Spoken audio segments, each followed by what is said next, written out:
இன்னைக்கு வந்து பாத்தீங்கன்னா ஏகே அவர்கள் நடிச்ச மகிழ் திருமணி அவர்கள் டைரக்ஷன் பண்ண விடாமுயற்சி படத்தினுடைய ரிவ்யூ தான் வந்து இன்னைக்கு வந்து நம்ம பார்க்க போறோம். விடாமுயற்சி இந்த படத்தினுடைய கதை என்ன அப்படின்னு பார்த்தோம்னா, ஆல்ரெடி எல்லாத்துக்கும் தெரிஞ்சதுதான். 1997ல வந்த பிரேக் டவுன் படத்தினுடைய கதை தான் இந்த படத்தினுடைய கதை. அந்த கதையை அப்படியே எடுத்துட்டாங்களா அப்படின்னு கேட்டா, அந்த கதையினுடைய ஒன்லைனை மட்டும் எடுத்துட்டு நம்மளுக்கு எப்படி, நம்மளுடைய தமிழ் ஆடியன்ஸுக்கு எப்படி எல்லாம் கொடுத்தா பிடிக்குமோ அதுல சின்ன சின்ன திரைக்கதை மாற்றங்கள்லாம் பண்ணி கொடுக்கப்பட்ட படம் தான் வந்து இந்த விடாமுயற்சி. இப்போ அப்படியே பிரேக் டவுன் படம் மாதிரி எந்த படமும் இருக்குமான்னு கேட்டா இல்ல, அந்த படம் வேற, இந்த படம் வேற. ஜஸ்ட் அதோட ஒன்லைனை மட்டும் எடுத்து ஸ்கிரீன் பிளே பண்ணி நம்மளுக்கு வந்து பிரசன்ட் பண்ணிருக்காங்க. அதுதான் வந்து இந்த விடாமுயற்சி படத்தினுடைய கதை. ஸோ இப்போ வந்து படத்தினுடைய பாசிட்டிவ்ல என்ன, நெகட்டிவ்ல என்ன அப்படின்றத பார்த்தலாம். படத்தினுடைய மிகப்பெரிய பாசிட்டிவ் யாரு அப்படின்னு வந்து பாத்தீங்கன்னா, நம்மளுடைய ஏகே சார் தான், அஜித் சார் தான். ஸோ அவர் தான் வந்து படத்தை கிட்டத்தட்ட ஒரு உண்மை நாரி மாதிரி ஒரு ஸ்டீல் ஷோவா வந்து தனியால நின்று வந்து படத்தை வந்து அடிச்சு தூக்கி இருக்காரு. ஆனா என்ன ஒண்ணு அப்படின்னு பாத்தீங்கன்னா, நீங்க வந்து பழைய ஒரு மாசான அஜித் வந்து இந்த படத்துல இருப்பாரா அப்படின்னு கேட்டா ஒரு கிளாஸான அஜித் வந்து இருப்பாரு. நீங்க ஒரு மாசான அஜித் வந்து எதிர்பார்த்து போனீங்க அப்படின்னா உங்களுக்கு வந்து ஒரு ஏமாற்றம் தான் கிடைக்கும். ஸோ ஒரு கிளாஸான பெர்ஃபார்மன்ஸ் வந்து பண்ணிருக்காரு. இதுக்கு முன்னாடி அஜித் நடிச்ச எந்த படத்தினுடைய சாயலுமே வந்து இந்த படத்துல இருக்காது. ஸோ அந்த அளவுக்கு வந்து ஒரு நீட்டா வந்து கிறிஸ்பா வந்து ஒரு ஆக்டிங் வந்து இந்த படத்துக்கு வந்து கொடுத்திருக்காரு.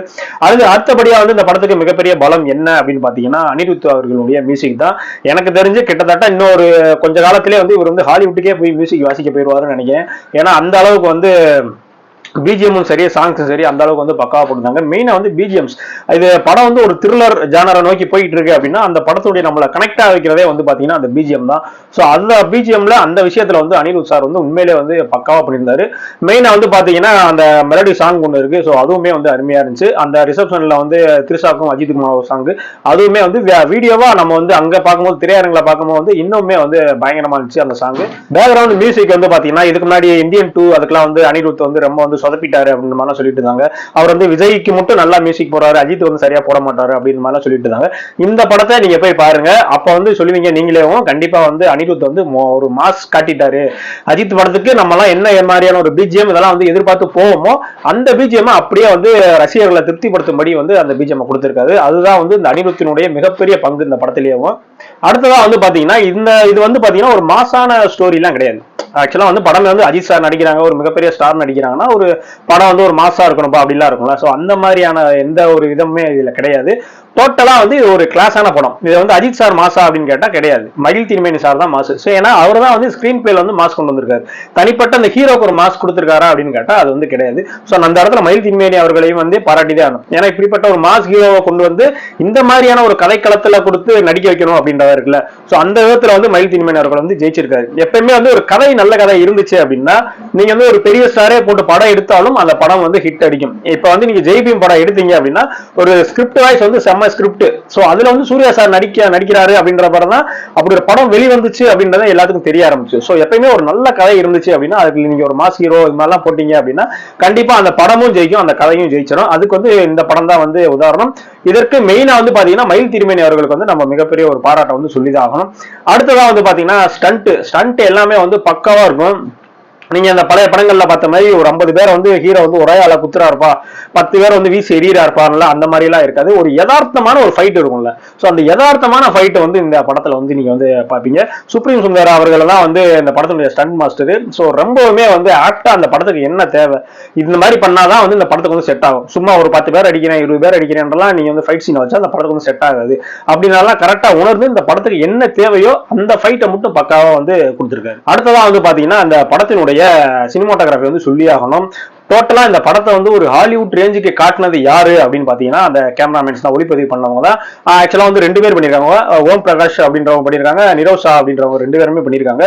சோ 2 பேருமே வந்து பக்காவா அந்த படத்துக்கு வந்து என்ன தேவை, இந்த ஒரு ஹாலிவுட் ரேஞ்சுக்கு இந்த படத்தை வந்து கொண்டு போகணும், அதுக்கு என்னென்னலாம் கொண்டு வரணும் அப்படின்ற சீன்லாம் பக்காவா வந்து ஒளிப்பதிவு பண்ணிருக்காங்க. மெயினெல்லாம் வந்து பாத்தீங்கன்னா அந்த கார் சேசிங் சீன் எல்லாம் இருக்கும். அதெல்லாம் எப்படிதான் அந்த கேமராலாம் உள்ள கொண்டு போய் வெளியெல்லாம் கொண்டு வராங்கன்னே தெரியல. சோ அந்த அளவுக்கு வந்து இந்த படத்துக்கு என்ன தேவையோ அந்த விஷயத்த வந்து ரொம்பவுமே வந்து ஆப்டா வந்து கொடுத்திருந்தாங்க. இந்த படத்துக்கு மிகப்பெரிய பலமே வந்து அந்த சினிமாட்டோகிராஃபி தான். அந்த ஹாலிவுட் ரேஞ்சுக்கு இந்த படம் இருக்கு அப்படின்றத கொண்டு வந்தது காரணமே வந்து பாத்தீங்கன்னா அந்த சினிமாட்டோகிராஃபி தான். சோ அவங்களுக்குமே வந்து இந்த இடத்துல வந்து நம்ம வந்து கிரெடிட்ஸ் கொடுத்துதான் ஆகணும். அடுத்ததான் வந்து பாத்தீங்கன்னா படத்தினுடைய வில்லன் வந்து அர்ஜுன். ஸோ படத்தினுடைய வில்லன் வந்து உங்களுக்கு தெரிஞ்சிருச்சு. ஏன்னா ஆல்ரெடி நீங்க 1997ல எடுத்த அந்த பிரேக் டவுன் படம் பார்த்துட்டீங்க அப்படின்னா ஸோ அதுல இருக்க மாதிரி தான் அந்த வில்லன் வந்து இதுல இருப்பாரு அப்படின்னு நினைச்சீங்கன்னா அதுதான் வந்து டோட்டலா கிடையாது. ஸோ அந்த படத்துக்கும் இந்த படத்துக்கும் அந்த உள்ளே தான் சம்பந்தமே ஒழிய மற்றபடி டோட்டலா வந்து வேற. ஸோ இதுல வந்து இதுக்கு முன்னாடி நீங்க பார்க்காத ஒரு அர்ஜுன் வந்து இதுல வந்து பாப்பீங்க.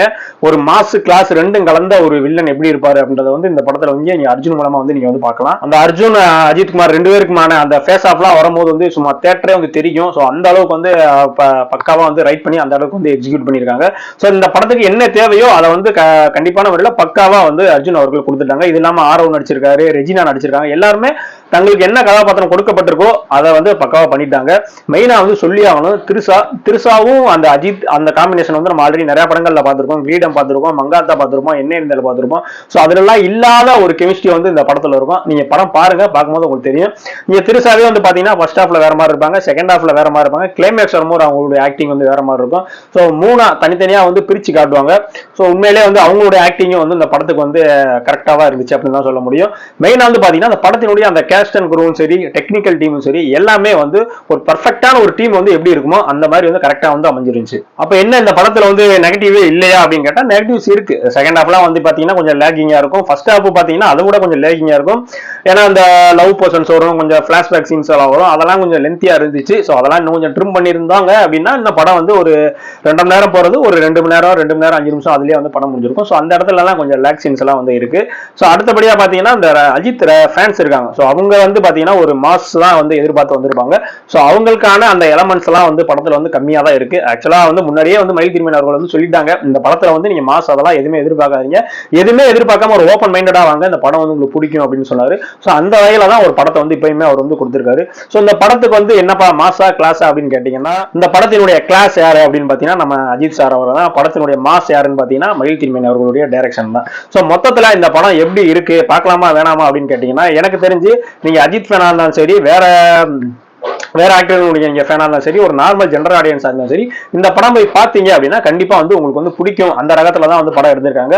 ஆனா அஜித் ரசிகர்களுக்கு வந்து கொஞ்சம் வந்து டிசப்பாயின்மெண்டா இருக்கும். ஏன்னா அந்த மாஸ் சீன்ஸ் அதெல்லாம் வந்து இல்ல. ஸோ அது ஒண்ணுதான் வந்து அவங்களுக்கு வந்து மிகப்பெரிய குறை. ஆனா படம் பார்த்து முடிச்சவங்க யாருமே நல்லா இல்லைன்னு சொல்ல மாட்டாங்க.